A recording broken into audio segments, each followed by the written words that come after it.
स्वागत है आप लोगों को फिर से एक नई वीडियो में। दोस्तों, आज के इस वीडियो में क्लास 10 के हिस्ट्री, ठीक है, क्लास 10 के इतिहास के चैप्टर 1 यानी कि अध्याय 1 यूरोप में राष्ट्रवाद का उदय के वीवीआई क्वेश्चन यानी कि वीवीआई इंपॉर्टेंट ऑब्जेक्टिव क्वेश्चन लेके आ गए हैं, जो टर्म 1 के एग्जाम में यानी कि 2023 के बोर्ड में सेम इसी प्रकार का प्रश्न आएगा।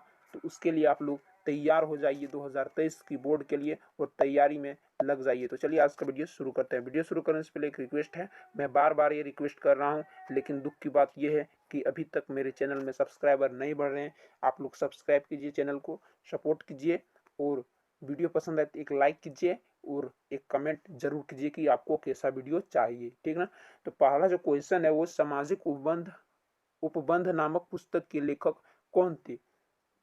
तो इस क्वेश्चन के आंसर को हम बताने से पहले एक बात बोलता हूँ कि एक स्टूडेंट का कमेंट आया था, उसने लिखा था सर एसएसटी पढ़ाइए। तो उसी लिए मैंने सोचा कि जब कमेंट कर रहा है तो क्यों ना वीडियो बनाया जाए। इसलिए अगर आप भी जो भी सब्जेक्ट पढ़ना चाहते हो तो कमेंट में जरूर बताएं, ठीक ना। तो पहला जो क्वेश्चन है, सामाजिक उपबंध नामक पुस्तक के लेखक कौन थे। तो पहला ऑप्शन है रूसो, दूसरा ऑप्शन है मॉन्टेस्क्यू, तीसरा ऑप्शन है दिद्रो, चौथा ऑप्शन है जियालॉक। तो इसका जो सामाजिक उपबंध नामक पुस्तक के लेखक थे वो रूसो थे ना। ऑप्शन नंबर 1 जो है बिल्कुल सही आंसर है। अगला क्वेश्चन है, यंग इटली सोसाइटी की स्थापना किसने की थी। तो पहला ऑप्शन है केवूर, दूसरा ऑप्शन है बिस्मार्क, तीसरा ऑप्शन है मेजिनी, चौथा ऑप्शन है गेरीबॉल्डी। तो मेजिनी ने की थी। किसने की थी यंग इटली सोसाइटी की स्थापना? मेजिनी। ये सब आता है, ठीक ना, बोर्ड एग्जाम में ये सब सेम इसी प्रकार का क्वेश्चन आता है। ये तो बहुत ही इंपॉर्टेंट है, ये 3 नंबर का क्वेश्चन जो है बहुत ही इंपॉर्टेंट क्वेश्चन आएगा, ठीक ना। जब फ्रांस छींकता है तो बाकी यूरोप को सर्दी जुकाम होने लगता है, यह कथन किसका है। यहाँ समझिएगा, जब फ्रांस छींकता है तो बाकी यूरोप को सर्दी जुकाम होने लगता है। इसका अर्थ है जब फ्रांस में कोई भी क्रांति होती है तो वो पूरी यूरोप में फैल जाती है, ठीक ना। पूरे यूरोप में वो क्रांति फैल जाती है यानी कि संक्रमित होकर फैल जाता है। तो पहला ऑप्शन है, यह कथन किसका है। पहला ऑप्शन है मेडसिनी, दूसरा ऑप्शन है मेटरनिक, तीसरा ऑप्शन है बिस्मार्क, चौथा ऑप्शन है रूसो। तो ये किसने कहा था? मेटरनिक ने कहा था। ऑप्शन नंबर 2 जो है बिल्कुल सही आंसर है। फ्रांस की क्रांति कब हुई। तो पहला ऑप्शन है 1757 ईस्वी में, दूसरा ऑप्शन है 1765 ईस्वी में, तीसरा ऑप्शन है 1776 ईस्वी में, चौथा ऑप्शन है 1789 ईस्वी में। तो चौथा ऑप्शन जो है बिल्कुल सही आंसर है, ठीक ना। 1789 में हुई थी। नेपोलियन बोनापार्ट कौन था। तो नेपोलियन बोनापार्ट कौन था? पहला ऑप्शन है जर्मनी का सम्राट, दूसरा ऑप्शन है फ्रांस का सम्राट, तीसरा ऑप्शन है रूस का सम्राट, चौथा ऑप्शन है इंग्लैंड का सम्राट। तो फ्रांस का सम्राट था कौन? फ्रांस का सम्राट कौन? Napoleon Bonaparte. अगला क्वेश्चन है 1789 ईस्वी में फ्रांस की क्रांति के समय किसका शासन था। पहला ऑप्शन लुई 14वां, ठीक ना, दूसरा ऑप्शन है लुई 16वां, तीसरा ऑप्शन है लुई 15वां, चौथा ऑप्शन है नेपोलियन। तो लुई 16वां का था, ठीक ना। ऑप्शन नंबर 2 जो है बिल्कुल सही आंसर है। अब चलते हैं अगला क्वेश्चन की ओर। फ्रांस की क्रांति का अग्रदूत किसे कहा जाता है। फ्रांस में जो क्रांति हुई थी उसमें अग्रदूत किसे कहा जाता है। तो पहला ऑप्शन है नेपोलियन, ठीक ना। पहला ऑप्शन क्या है? नेपोलियन। दूसरा ऑप्शन है रूसो, तीसरा ऑप्शन क्या है? दिद्रो, चौथा ऑप्शन है वोल्टेयर। तो फ्रांस की क्रांति का अग्रदूत कहा जाता है रूसो को। ऑप्शन नंबर 2 जो है बिल्कुल सही आंसर है। अगला क्वेश्चन है, जुसेप्पे मैज़्ज़नी का जन्म कब हुआ। पहला ऑप्शन है 1802 ईस्वी में, दूसरा ऑप्शन है 1810 ईस्वी में, तीसरा ऑप्शन है 1812 ईस्वी में, चौथा ऑप्शन है 1807 ईस्वी में। तो इस तरह का प्रश्न को आपको उल्टा करके भी पूछा जा सकता है, जैसे इसका आंसर है 1807 ईस्वी में, ठीक ना। तो ये भी पूछ सकता है कि 1807 ईस्वी में डैश खाली जगह का जन्म हुआ था। पहला ऑप्शन रहेगा जोसेफ मैज़्ज़नी, दूसरा ऑप्शन इसी तरह, तीसरा चौथा ऑप्शन रहेगा, ठीक ना। तो जोसेफ मैज़्ज़नी जो होगा सही आंसर होगा, लेकिन यहाँ जोसेफ मैज़्ज़नी का जन्म पूछा है इसलिए 1807 जो होगा बिल्कुल सही आंसर होगा। तो क्वेश्चन ये जरूरी नहीं कि यही क्वेश्चन पूछेगा, उल्टा सीधा करके भी पूछ सकता है, ठीक ना। अगला क्वेश्चन है, दी स्पिरिट ऑफ लॉ नामक पुस्तक के लेखक कौन थे। तो पहला ऑप्शन है वोल्टेयर, दूसरा ऑप्शन है दिदरो, तीसरा ऑप्शन है मोंटेस्क्यू, चौथा ऑप्शन है रूसो। तो ये जो थे वो मोंटेस्क्यू थे, ठीक है, मोंटेस्क्यू। 10 नंबर का क्वेश्चन, विस्मार्क जर्मनी का चांसलर कब बना। पहला ऑप्शन है 1848 ईस्वी में, दूसरा ऑप्शन है 1856 ईस्वी में, तीसरा ऑप्शन है 1860 ईस्वी में, चौथा ऑप्शन है 1862 में। तो विस्मार्क जो है जर्मनी का चांसलर 1862 में बना ऑप्शन नंबर 4 जो बिल्कुल सही आंसर है।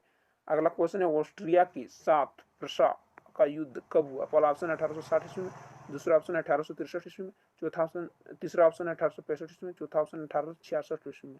तो चौथा ऑप्शन 1866 जो है बिल्कुल सही आंसर है, ठीक ना। चौथा ऑप्शन जो है बिल्कुल सही आंसर है, ठीक। अगले क्वेश्चन की ओर चलते हैं। अगला क्वेश्चन, क्वेश्चन नंबर 12, प्रशा का ऑस्ट्रिया के साथ किस संधि के द्वारा युद्ध विराम हुआ था? तो वीना संधि, ऑप्शन नंबर 1 वीना संधि, ऑप्शन नंबर 2 वर्साइस की संधि, ऑप्शन नंबर 3 पेरिस की संधि, चौथा ऑप्शन लंदन की संधि। तो इसका जो सही आंसर है वो है वीना की संधि, ठीक है, वीना की संधि, ये सही है। अगला जो क्वेश्चन है वो इटली का एकीकरण कब पूरा हुआ? तो ये क्वेश्चन जो है ना 2022 की, ठीक ना, 2022 के एग्जाम में पूछा गया था, ठीक ना, 2022 के एग्जाम में पूछा गया था। और हमको लगता है कि इटली ना देके जर्मनी भी पूछ सकता है कि कोई भी देश का एकीकरण, जैसे 2-3 देश का एकीकरण हुआ है तो वो भी पूछ सकते हैं। तो यहाँ इटली का एकीकरण कब पूरा हुआ? तो 1871 में पूरा हुआ। लेकिन शुरू कब हुआ था? 1871 इसका बिल्कुल सही आंसर। लेकिन शुरू कब हुआ था? तो ये 1866 में शुरू हुआ था और 71 तक चला, ठीक ना। बैंक ऑफ फ्रांस की स्थापना किसने की? पहला ऑप्शन है नेपोलियन बोनापार्ट, तीसरा ऑप्शन लुई 16वां, तीसरा ऑप्शन है लुई 14वां, चौथा ऑप्शन है जॉर्ज तीसरा। तो ये नेपोलियन बोनापार्ट ने की, ऑप्शन नंबर 1 बिल्कुल सही आंसर।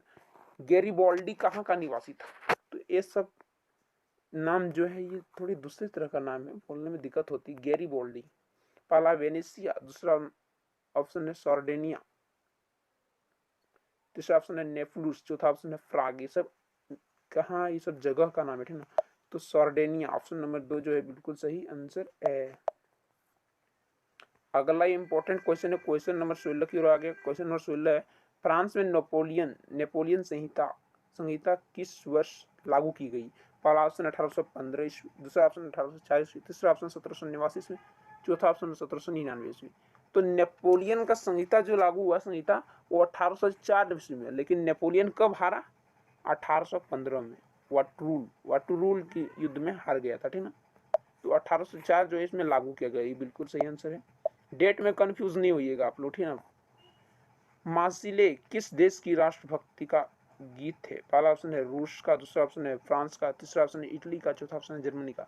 तो मार्सिले जो कहा है फ्रांस है, ठीक ना, फ्रांस का राष्ट्रीय गीत है। और राष्ट्रीय भाषा में क्या था फ्रांस का? वो यहाँ तो नहीं दिया गया लेकिन किताब में होगा। वह राज्य जहाँ की राजनीतिक सत्ता उसकी संस्कृति मिलकर बनती है उसे कहते हैं। पहला ऑप्शन है कल्याणकारी राज्य, दूसरा राष्ट्र राज्य, तीसरा गणराज्य, चौथा ऑप्शन है राजतंत्र। तो राष्ट्र राज्य है ऑप्शन नंबर 2। वह राज्य जहाँ की राजनीतिक सत्ता उसकी सांस्कृतिक मिलकर बनती है उसे राष्ट्र राज्य कहते हैं। अगला क्वेश्चन है, किसी अमूर्त अमूर्त भावना या विचार को किसी मूर्त आकृति व्याख्या वस्तु के रूप में दर्शाने को क्या कहते हैं? पहला ऑप्शन है कल्पना दर्श, दूसरा ऑप्शन है संगठन, तीसरा ऑप्शन है रूपक, चौथा ऑप्शन है निर्माण। तो ये क्या होगा?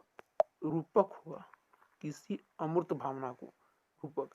अब बता दें कल्पना दर्श का मतलब क्या होता है? कल्पना दर्श का मतलब होता है कि जैसे हम सोच रहे हैं, कोई भी चीज सोच रहे हैं लेकिन वो साकार नहीं हो रहा, जो सपना हम कर रहे हैं, देख रहे हैं सपना, वो सपना मेरा सच नहीं हो रहा, वो हो जाता है कल्पना दर्श। ये मैं अपने शब्दों में आप लोग को समझा रहा हूँ। कल्पना दर्श का एक और नाम है, वो है यूटोपिया, ठीक ना। क्या है? यूटोपिया। ये जैक बोर्ड एग्जाम आप लोग देते थे ना, जैक बोर्ड एग्जाम में आप लोग के क्या है, एक एक भी चीज नहीं छोड़ना है, जितने भी उसके डबल ट्रिपल नाम है सभी नाम को जानना है, डेट को भी याद रखना है, क्योंकि बोर्ड एग्जाम है, इसमें थोड़ा हाई लेवल होता है। टूटी हुई बेड़िया, मसाल, तलवार, उगता सूर्य आदि प्रतीत कहलाते हैं। पहला ऑप्शन है रूपक, दूसरा ऑप्शन है क्रांति, तीसरा ऑप्शन है बदलाव, चौथा ऑप्शन है यूटोपिया। तो ये रूपक कहलाता है, उसका रूप क्या? रूपक। ऑप्शन नंबर 1 जो है बिल्कुल सही आंसर है। अगला क्वेश्चन है कैरोल कुरपिस्की कौन था? पहला ऑप्शन है इटली का राष्ट्रवादी, दूसरा ऑप्शन है फ्रांसीसी राष्ट्रवादी, तीसरा ऑप्शन है रूसी राष्ट्रवादी, चौथा ऑप्शन है पोलिश राष्ट्रवादी।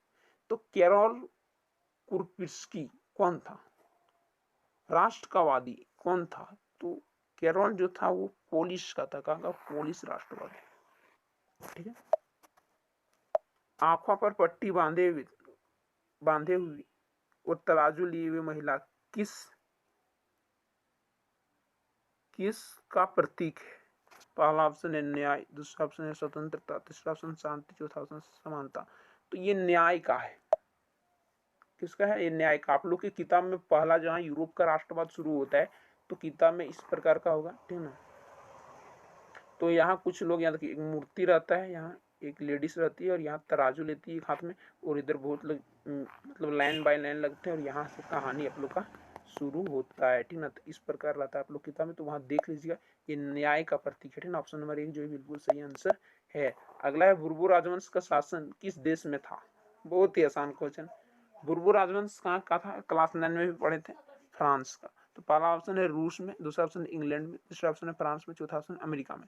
ये कहाँ का था? फ्रांस में। तो ऑप्शन नंबर 3 जो होगा बिल्कुल सही आंसर हुआ। तो हिस्ट्री जो होता है थोड़ा हार्ड होता है। थोड़ा हार्ड क्या होता है? इसमें जो कंफ्यूजन रहता है, कंफ्यूजन वो नहीं करना है आप लोग को। एक एक चीज को अच्छी तरीके से पढ़ना है, ठीक ना। किताब से में सब छाट के बनाया गया क्वेश्चन है, और भी इसमें और क्वेश्चन बनेगा, वो मैं अगली वीडियो में आप लोग को बताऊंगा। अगर आप दूसरा सब्जेक्ट पढ़ना चाहते हैं तो कमेंट में बताएं, और वीडियो पसंद आए तो लाइक जरूर करें। मिलते हैं अगली वीडियो में, तब तक के लिए जय हिंद, जय भारत, वंदे मातरम। धन्यवाद।